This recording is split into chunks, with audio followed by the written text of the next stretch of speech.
कई बार अनजाने में हम वो काम कर जाते हैं जो हम कभी करना नहीं चाहते, लेकिन किसी के कहने पर हम ऐसे कामों को करते हैं। इसे आस्था कहे या अंधविश्वास, लेकिन चीजें घटित होती है और हम भाग्य के हाथों का केवल एक खिलौना बनकर रह जाते हैं। समय बीतता जाता है और हमें खुद पर विश्वास नहीं होता कि हम कभी कभी कुछ ऐसी विचित्र घटनाओं के साक्षी बनते हैं। कुछ साल पहले मेरे साथ भी ऐसी ही एक अजीबोगरीब घटना घटी थी। मैं तब बहुत छोटा था, करीब 12 या 13 साल का। मैं स्कूल में 8वीं कक्षा में पढ़ता था। उस समय भूत प्रेत और लाश प्रेतात्माएं, ऐसी बातें हमें सिर्फ बड़ों के मुंह से सुनाई देती थी। ऐसी बातों से कभी कोई संबंध भी नहीं आया था। हम दोस्त बस मौज मस्ती के लिए ऐसी बातों पर चर्चा किया करते थे।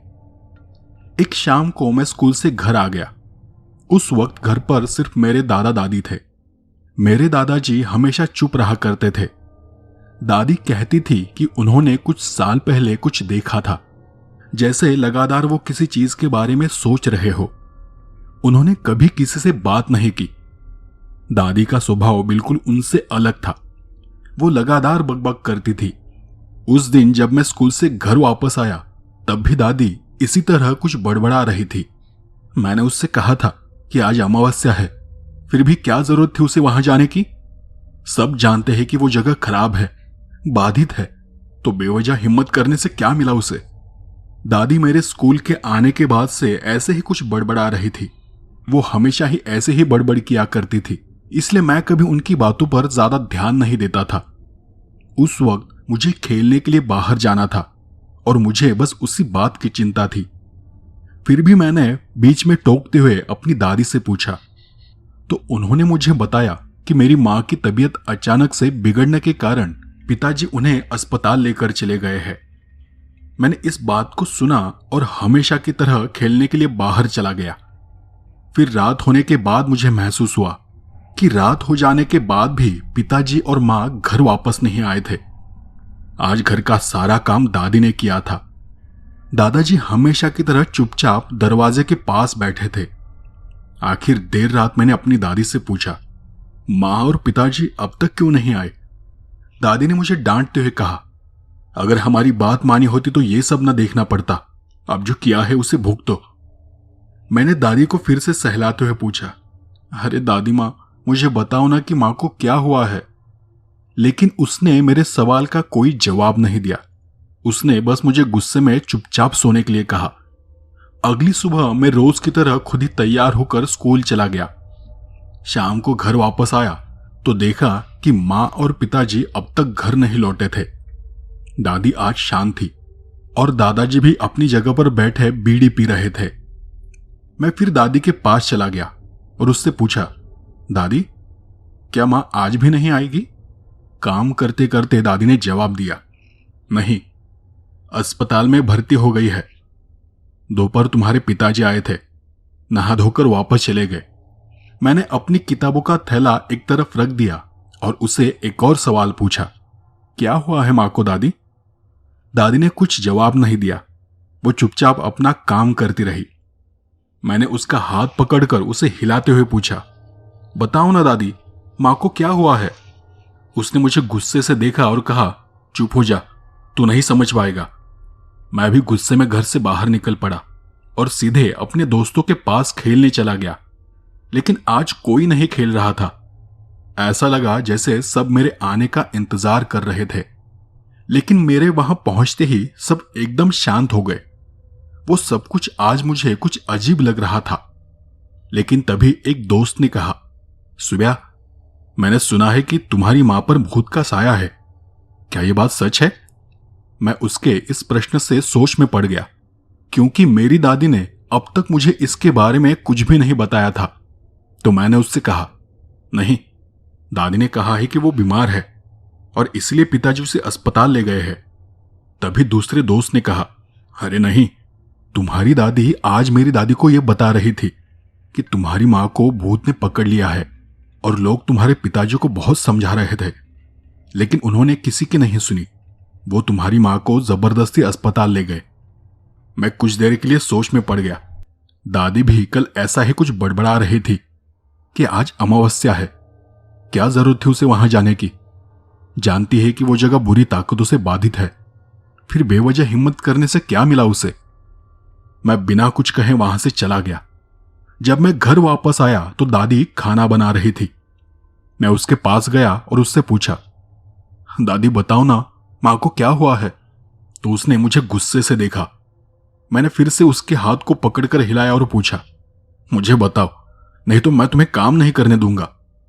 उसने झटके से अपना हाथ छुड़ाया और कहा, चुप रह, तू नहीं समझ पाएगा। तो फिर मैंने भी गुस्से में कहा, बताओ, मैं सब समझता हूं। अंत में बार बार पूछने पर दादी ने मुझसे कहा, गांव के पास पहाड़ी की तलहटी में एक पेड़ है, उसके पास की जगह प्रेत आत्माओं से बाधित है। तुम्हारी मां दोपहर में अनजाने में वहां चली गई थी। जब से वो वहां से आई थी तब से उसकी तबीयत खराब थी। गांव में हर कोई जानता है कि वो जगह भूतहा है, तो क्या जरूरत थी उसे वहां जाने की। उनकी बातों से मुझे इतना ही समझ में आया कि मां को किसी भूत या प्रेत आत्मा ने पकड़ लिया है। लेकिन पिताजी ने सोचा कि वो तेज धूप और गर्मी के कारण बीमार पड़ी है और इसीलिए वो उसे अस्पताल लेकर चले गए थे। तो मैंने दादी से कहा, फिर अगर उन्हें किसी भूत प्रेत से परेशानी है तो वे किसी तांत्रिक को बताकर भूत से छुटकारा क्यों नहीं दिला देते। दादी ने तब गुस्से में कहा, तुम्हारे पिता सुनते कहां है, उसे तो हमारी बात पर विश्वास ही नहीं।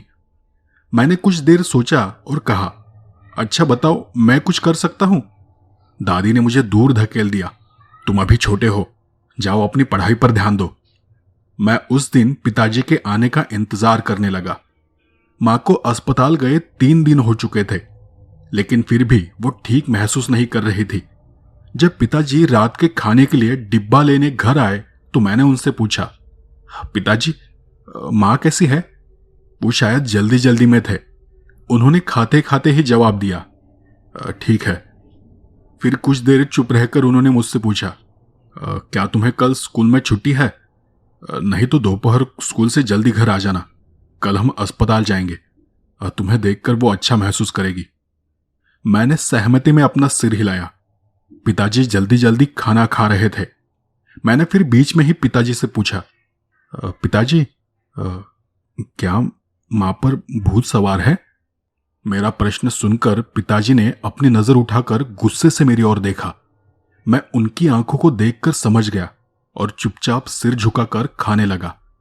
खाना होने के बाद पिताजी रोज की तरह डिब्बा लेकर वापस अस्पताल चले गए।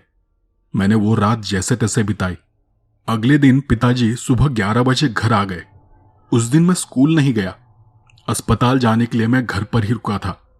पिताजी ने स्नान किया और फिर भोजन, और उसके बाद वो मुझे वापस अस्पताल लेकर चले गए। जब मैं अस्पताल गया तो बहुत दिनों बाद मैंने अपनी मां को देखा, लेकिन मां की हालत देख मैं बहुत घबरा गया। मां की हालत किसी अधमरे जैसी हो चुकी थी। मैं मां के पैरों के पास खड़ा था और बस उसे देख रहा था। पिताजी उसके पास चले गए और उसके कान में कुछ कहा, देखो, सुबह तुमसे मिलने आया है। यह सुनकर मां ने किसी तरह अपनी आंखें खोली और आंसू भरी आंखों से मेरी तरफ देखा। उसकी आंखें प्रकाश को सहन नहीं कर पा रही थी, तो उसने अगले ही पल तुरंत अपनी आंखें बंद कर ली। उसकी हालत देखकर मैं डर गया और मैंने पिताजी की कमीज को पकड़ते हुए उनसे पूछा, पिताजी, मां को क्या हुआ है। मां इतनी कमजोर क्यों लग रही है। मां की हालत इतनी खराब थी कि मैं उनकी तरफ देख भी नहीं पा रहा था। मैं मां की हालत देखकर रोने लगा। मां ने फिर अपनी आंखें नहीं खोली, बस एक हाथ से मुझे अपने पास बुलाया और फिर बहुत देर तक वो अपने रूखे हाथ से मुझे सहलाती रही। उसके ममता भरे स्पर्श ने मुझे और भी रुला दिया। इसी बीच उसे उल्टी जैसा महसूस हुआ। उसका सीना, पेट फूल गया और उसके मुंह से खून निकलने लगा। वो सब देख पिताजी मेरा हाथ पकड़कर मुझे वहां से बाहर ले गए। पिताजी नहीं चाहते थे कि मैं मां को इस हालत में देखूं, लेकिन फिर भी मैंने जाते जाते वो सब कुछ देख लिया था। मुझे ऐसा लग रहा था जैसे मौत उसके बहुत करीब है। पिताजी वापस अंदर चले गए और फिर मैं भी उन्हें बिना कुछ कहे घर की तरफ निकल पड़ा। घर आते ही मैं हर जगह अपनी दादी को ढूंढने लगा। बाद में पता चला कि दादी खेतों में चली गई है। मैं दोपहर की कड़ी धूप में भागते हुए अपनी दादी के पास चला गया और वहां जाकर सीधे उसकी गोद में गिरकर रोने लगा। मैं अपनी मां की हालत को याद कर रो रहा था। दादी ने मुझे शांत किया और पूछा, अरे अरे क्या हुआ, इतना क्यों रो रहा है? तेरे पिताजी ने कुछ कहा क्या? मैंने रोते हुए अस्पताल में देखी सारी घटना अपनी दादी को सुनाई। दादी भी मेरी बातों को सुनकर दुखी हो गई, क्योंकि तब तक उसे भी पता नहीं था कि मां को वहां क्या हो रहा है। उसने गुस्से में ही कहा, पहले मां नहीं मानी और अब तुम्हारा बाप अड़ गया है। उसने हमारी बात मानी होती तो तुम्हारी मां अब तक ठीक हो गई होती। मैंने अपनी आंखों को पोंछा और दादी से कहा, दादी मुझे बताओ क्या करना है, मैं करूंगा। मेरी बात को सुनकर उसके चेहरे पर डर की रेखाएं झलक उठी और वो घबरा गई। नहीं नहीं, तुझे कुछ हो गया तो तेरा बाप मुझे जिंदा नहीं छोड़ेगा। मेरी दादी बार बार मुझे समझा रही थी और मैं बार बार उसे मना रहा था। अंत में मैंने गुस्से में ही कहा, अगर तुम नहीं मान रही ना तो रहने दो, मैं अकेला ही वहां चला जाऊंगा, फिर मेरे साथ जो होगा सो होगा।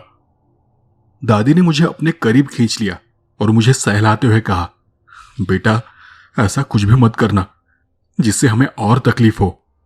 रुको, तुम्हारे दादा इस बारे में जानते हैं, उनसे पूछ कर देखते हैं, शायद वो हमें कुछ रास्ता दिखा सके। हमने दोपहर सारा काम खत्म किया और शाम को घर वापस चले गए। मेरे दादाजी कभी कोई काम नहीं करते थे। जब से मैंने उन्हें देखा है वो दिन भर बस बैठे रहते थे। उनकी दोनों आंखें नहीं थी। वो दिन भर बैठकर बस बीड़ी पिया करते थे। लेकिन इसके बावजूद गांव के सभी लोग उनका बहुत सम्मान करते थे। लोग कहा करते थे कि जो हम अपनी आंखों से देख नहीं सकते वो दादाजी बिना आंखों के देख लेते हैं। ऐसे ही किसी की मदद करते वक्त उनकी दोनों आंखें चली गई थी। जहां तक मैं जानता हूं, एक बार वो किसी महिला को किसी प्रेत आत्मा से छुटकारा दिला रहे थे और जब वो नहीं मानी तो उन्होंने मंत्र जाप करना शुरू किया। उन्होंने उस औरत को बचाने के चक्कर में अपनी दोनों आंखें गंवा दी। तब से उन्होंने ऐसा काम करना छोड़ दिया था। उन्हें कुछ बहुत ही भयानक अनुभव हुआ था। वे कई रातों तक सो नहीं पाए थे। बीच रात में चीखते हुए जाग जाते थे। घंटों घंटों अंधेरे में किसी से बात किया करते थे और एक दिन वो अचानक से शांत हो गए। उन्होंने लोगों से बात करना ही बंद कर दिया। फिर उन्होंने किसी को कुछ नहीं बताया और ना ही किसी से बात की। दादी और मैं घर के अंदर आ गए। दादाजी भीतर के कमरे में भगवान के सामने चुपचाप बैठे हुए थे और बैठे बैठे ही शायद झपकियां ले रहे थे। दादी और मैं दोनों उनके सामने बैठ गए। उसी अवस्था में उन्होंने अपने सामने से कुमकुम उठाया और हम दोनों के माथे पर लगा दिया। मैं थोड़ा अचंभित होकर देखता रहा, क्योंकि दादाजी की दोनों आंखें नहीं थी और उस वक्त शायद वो बैठे बैठे सो रहे थे। तो उन्हें कैसे पता चला कि हम उनके पास बैठे हैं? कुछ ही पल में मेरे दादाजी ने अपने सर को गोल गोल घुमाना शुरू किया। वो अपनी गर्दन को झटकने लगे और एक लंबी सांस लेकर उन्होंने कहा, प्यास लगी है, खून चाहिए, खून की प्यास, खून की उल्टी होगी, हाथ पैर काले नीले पड़ जाएंगे और ठीक अगली अमावस्या को वो मर जाएगी। दादाजी ने जो भी बातें कही थी वो सब मेरी मां के हालात के साथ मेल खा रही थी। दादी ने उनसे ऐसे सवाल किया जैसे वो किसी अजनबी से बात कर रही हो। महाराज, क्या कोई उपाय नहीं है? दादाजी जोर जोर से सांस लेने लगे। वो जहां बैठे थे उसी जगह पर अपनी बाहें फैला रहे थे, अपने हाथ झटक रहे थे। फिर वो अपने ही हाथ से अपना चेहरा रगड़ने लगे। समाधान? उपाय नहीं, कोई समाधान नहीं मिल रहा, कोई उपाय नजर नहीं आ रहा। इतना कहकर वो दूसरे ही क्षण सामान्य हो गए। उनकी सारी हरकतें एकदम से रुक गई। दादाजी वहां से ऐसे शांति से उठे जैसे कुछ हुआ ही न हो, और फिर से वो बीड़ी जलाकर दरवाजे के पास बैठ गए। मुझे आश्चर्य हुआ। मैंने दादी से पूछा, दादी जी को क्या हुआ? वो इस तरह से क्यों उठकर चले गए? उन्होंने तो कुछ उपाय भी नहीं बताया। दादी ने मुझे अपने पास बुलाकर कहा, जो कुछ भी उनके शरीर में आता है वो उसे ज्यादा देर तक रोक नहीं पाते। दोबारा आने पर हम उनसे फिर से पूछेंगे। मैं घबरा गया और घबराकर मैंने दादी से कहा, लेकिन उन्होंने ऐसा क्यों कहा कि अगली अमावस्या तक मां मर जाएगी और कोई उपाय नहीं है? दादी ने मुझे धैर्य रखने के लिए कहा, बेटा धीरज रखो, सब कुछ एक झटके में नहीं होता। उनके अंदर जो कुछ था वो अब चला गया है। वो कुछ ना कुछ समाधान ढूंढकर वापस आ जाएगा। तुम चिंता मत करो, सब कुछ ठीक हो जाएगा। उस रात मुझे बिल्कुल भी नींद नहीं आई। दिन बीतते चले जा रहे थे, लेकिन कोई उपाय नहीं निकला। एक एक कर 8 दिन बीत गए, पर दादाजी के शरीर में जो कुछ था वो वापस नहीं आया। पिताजी भी पिछले 4 दिनों से घर नहीं आए थे। समझ में नहीं आ रहा था कि हमारे साथ वो क्या हो रहा था। आखिरकार एक दोपहर पिताजी घर आ गए। घर आते ही मैंने उनसे पूछा, पिताजी मां कैसी है? वो ठीक है ना? पिताजी ने मेरे प्रश्न का कोई उत्तर नहीं दिया, लेकिन उनकी आंखों में आंसू थे। मुझे एहसास हुआ कि उन्होंने भी उम्मीद छोड़ दी है, लेकिन मैंने उम्मीद नहीं छोड़ी थी। मैं दादाजी की गोद में जाकर रोने लगा और उन्हें मां को बचाने के लिए कहने लगा। दादाजी ने बस एक बार मेरी पीठ पर अपना हाथ रखा और वो फिर से बीड़ी पीने लगे। पिताजी हमेशा की तरह खाना लेकर वापस चले गए। दादाजी भी अपनी जगह से उठ गए और पूजा घर में जाकर बैठ गए। वो बहुत देर से चुपचाप बैठे थे। दोपहर बीत चुकी थी और रात हो रही थी, फिर भी वो भगवान के सामने ही बैठे थे। शाम को दादी खेतों से घर आ गई। मैंने दादी से कहा कि पिताजी घर आए थे और वो रो रहे थे। तब दादी ने मुझे सिर्फ इतना कहा, भगवान पर विश्वास रखो, सब कुछ ठीक हो जाएगा। मैं चुपचाप अपने कमरे में चला गया और सोचता हुआ वहीं बैठा रहा। रात को दादी मुझे खाने के लिए बुलाने आ गई। न चाहते हुए भी मैं खाने के लिए बैठ गया। दादाजी अब भी पूजा घर में ही थे। वो दोपहर से एक ही जगह पर बैठे हुए थे, किसी मूर्ति की तरह, विचार में लीन। दादाजी जब भी ऐसी अवस्था में होते तो दादी उन्हें कभी भी आवाज नहीं देती थी। खाना खाकर मैं अपने कमरे में चला गया और वहीं पर सो गया। रात में अचानक कहीं से मुझे घुघू की आवाज आने लगी।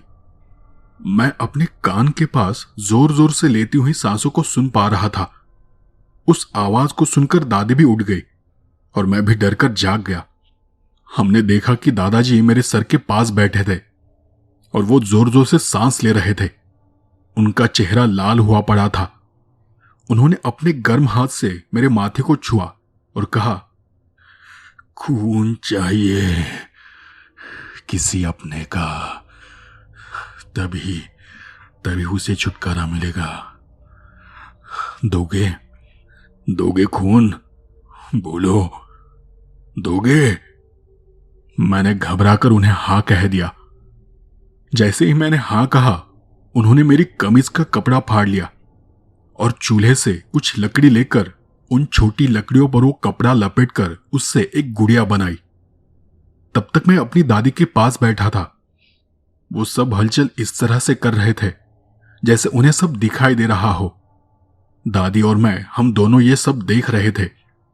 फिर दादाजी ने एक छुरा लिया और मेरे हाथ को काटना चाहा। मेरा हाथ नहीं कटा, लेकिन उनकी इस हरकत से मैं काफी डर गया। मैं जोर से चिल्ला उठा। उन्होंने मेरा मुंह बंद किया और फिर से छुरा मेरी हथेली पर दे मारा। मेरे हाथ से खून बहने लगा। फिर उन्होंने उस कपड़े की गुड़िया को मेरे खून से भिगो दिया। गुड़िया लाल लाल हो गई। मेरा हाथ कांपने लगा था। आंखों से आंसू बहने लगे थे। उन्होंने पूजा घर से हल्दी लाकर मेरे घावों पर रगड़ दी और उसी हल्दी से भरी अपनी 3 उंगलियों को मेरे माथे पर लगा दिया।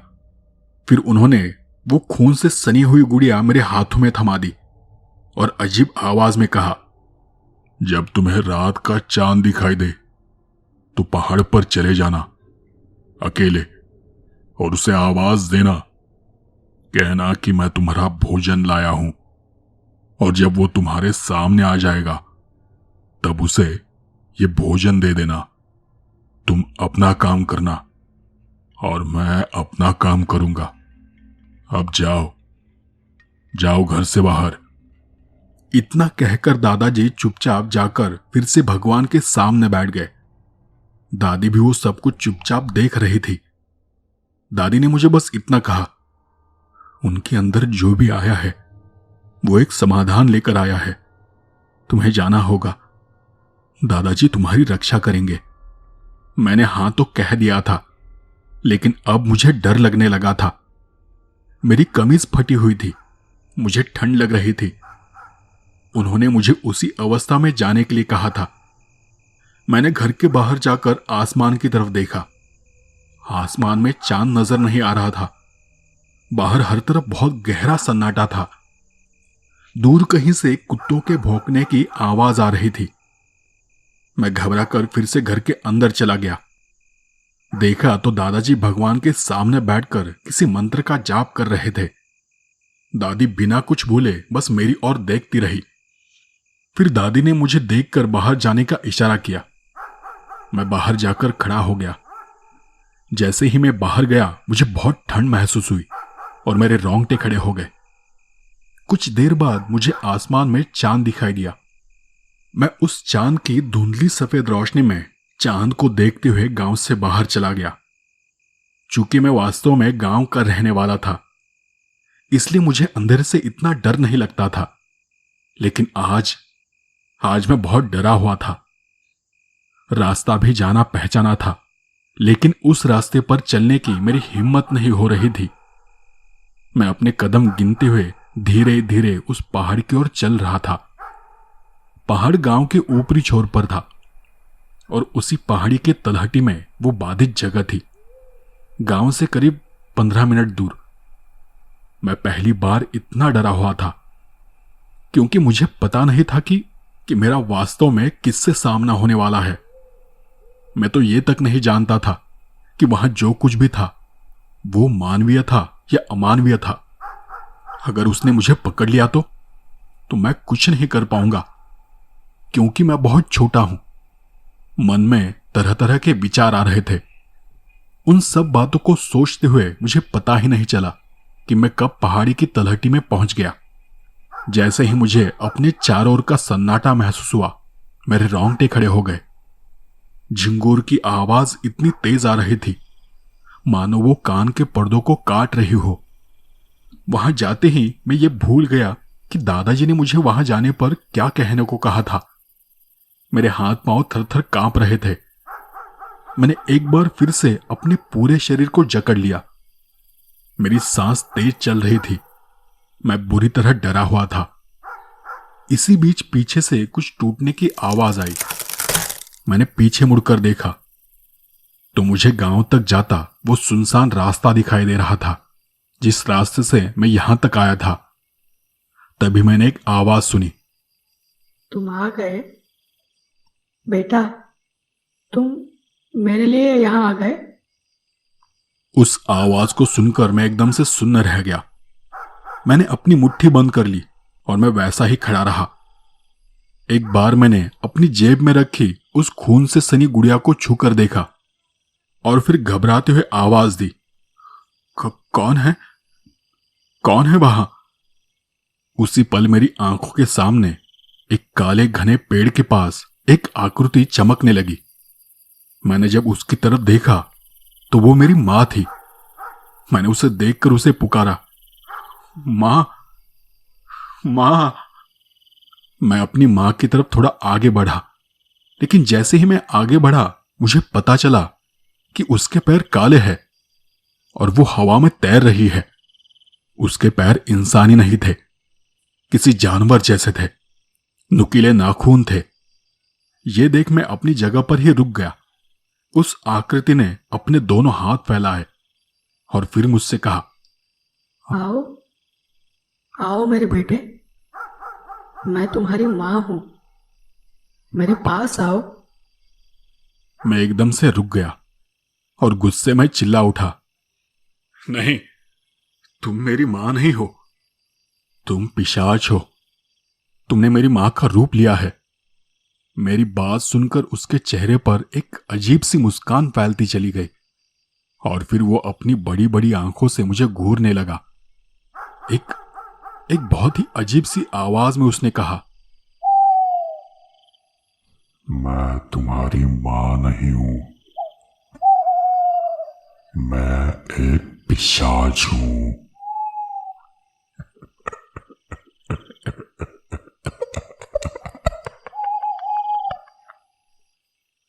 इतना कहकर वो आकृति पीछे सरकती हुई चली गई और अंधेरे में कहीं गायब हो गई। उसकी चमकती रोशनी अंधेरे में बदल गई। मेरे हाथ पांव ठंडे पड़ चुके थे। मेरा शरीर अपनी जगह पर जम गया था। तभी मुझे मेरे चारों तरफ एक हंसी की आवाज सुनाई देने लगी।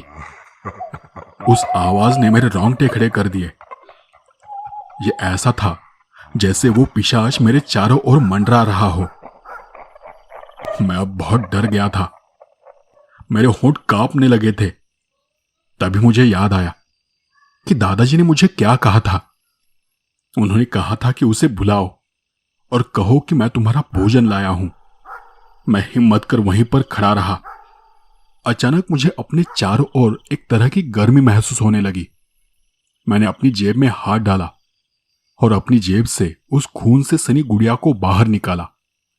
अपने सामने वाले पेड़ को देखकर मैंने ऊंची आवाज में कहा, मेरे सामने आओ, मैं तुम्हारा भोजन लाया हूं। अगले ही पल सब कुछ एकदम शांत हो गया। फिर से झिंगुरों की तेज आवाज मुझे सुनाई देने लगी। वो मेरे कानों को चीरने लगी। उसी के साथ मैंने एक आकृति को अंधेरे से मेरे सामने आते हुए देखा। ये आकृति चल नहीं रही थी, हवा में मंडरा रही थी। एक काली आकृति, किसी जानवर जैसी। उसका चेहरा काले अंधेरे में ढका हुआ था। हाथ पैर किसी जानवर की तरह थे। वो आकृति मुझसे कुछ दूरी पर आकर रुक गई। जैसे जैसे वो पिशाच मेरे करीब आता था, मैंने महसूस किया कि मेरे हाथ की गुड़िया गर्म हो रही थी। इतना कि मेरे हाथ में झंझनाहट होने लगी। तभी उसने अपना हाथ आगे बढ़ाया। उसका हाथ बहुत गंदा था, किसी जानवर जैसा। मैं अपना हाथ आगे बढ़ाने से डर रहा था, अगर कहीं उस पिशाच ने मेरा हाथ पकड़ लिया तो। लेकिन तब मुझे महसूस होने लगा था कि मेरे आसपास कुछ सुरक्षा का घेरा था। वो पिशाच मुझसे कुछ दूर था, लेकिन ज्यादा नजदीक नहीं आ रहा था। मैंने घबराते हुए अपना कांपता हुआ हाथ आगे बढ़ाया और उस खून से सनी गुड़िया को उसके हाथ पर रख दिया। वो पिशाच गुड़िया को लेकर काफी देर तक अपनी जगह पर ही खड़ा रहा, किसी मूर्ति की तरह। वो खड़े होकर बस मुझे घूर रहा था। कितनी देर तक कहना मुश्किल है, लेकिन मेरी हालत बहुत खराब थी।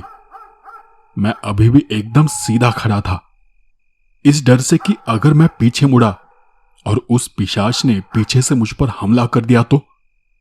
लेकिन अब मेरे पैर दर्द करने लगे थे। फिर अचानक से वो पिशाच जोर से चीख पड़ा। उसकी चीख सुनकर मेरा पूरा शरीर कांप गया। मैं पूरी ताकत से वहां से दौड़ने लगा। मुझे रास्ते का पता ही नहीं था कि मैं किस तरफ भागे जा रहा हूं। पेड़ पत्तों का, कांटों का कुछ पता नहीं था। मैं किसी पागल की तरह बस दौड़ रहा था, घर की तरफ, अपने गांव की तरफ। दौड़ते भागते मैं गांव के पास आ गया। मैंने एक बार भी पीछे मुड़कर नहीं देखा। मैं अपनी घर की तरफ भाग रहा था। मैंने देखा कि घर का दरवाजा खुला है।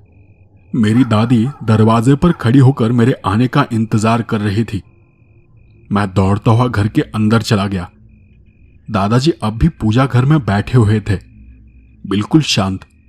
कोई हलचल नहीं, कोई आवाज नहीं।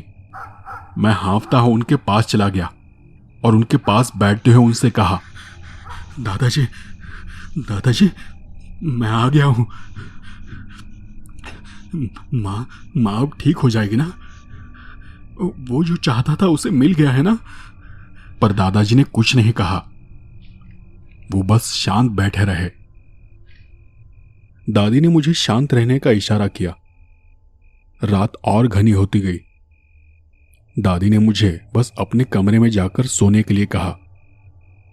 दादी जानती थी कि जब तक दादाजी के शरीर से वो चला नहीं जाएगा वो वहां से नहीं उठेंगे। दादी और मैं हम दोनों सोने चले गए।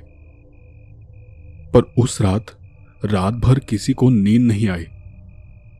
रात भर दादाजी किसी दर्द से कराह रहे थे, जैसे उन्हें किसी चीज के कारण बहुत दर्द, बहुत तकलीफ हो रही थी। पर फिर भी दादी ने मुझे उनके पास जाने नहीं दिया। दादाजी रात भर दर्द से कराहते रहे। सुबह होते होते उनकी आवाजें आनी बंद हो गई।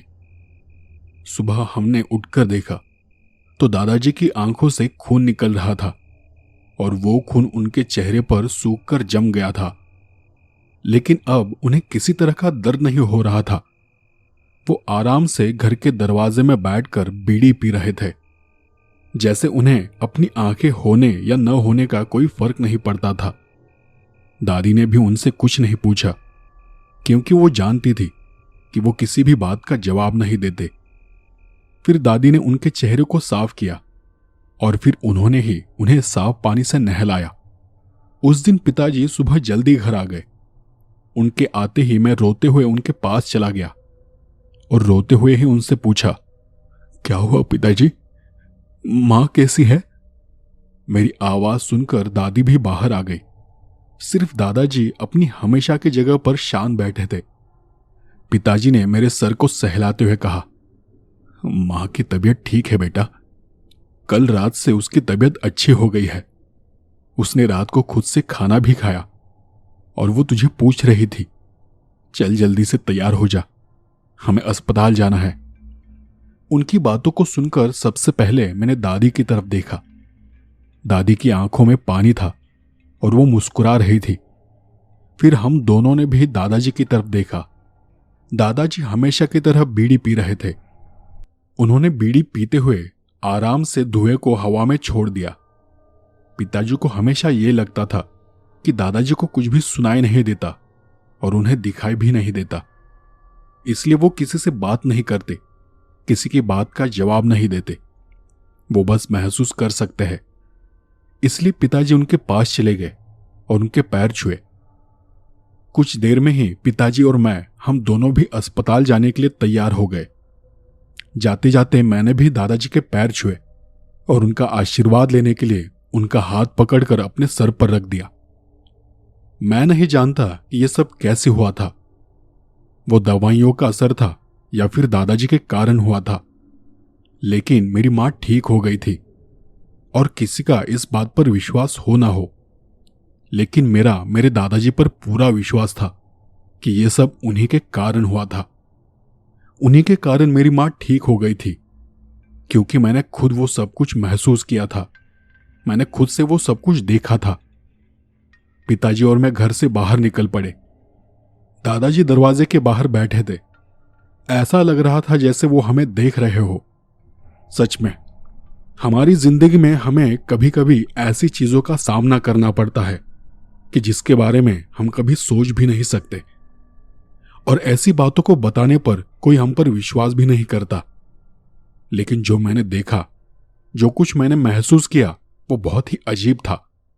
वो किसी दूसरी दुनिया का था, जिसे मैंने आज तक किसी को भी नहीं बताया था।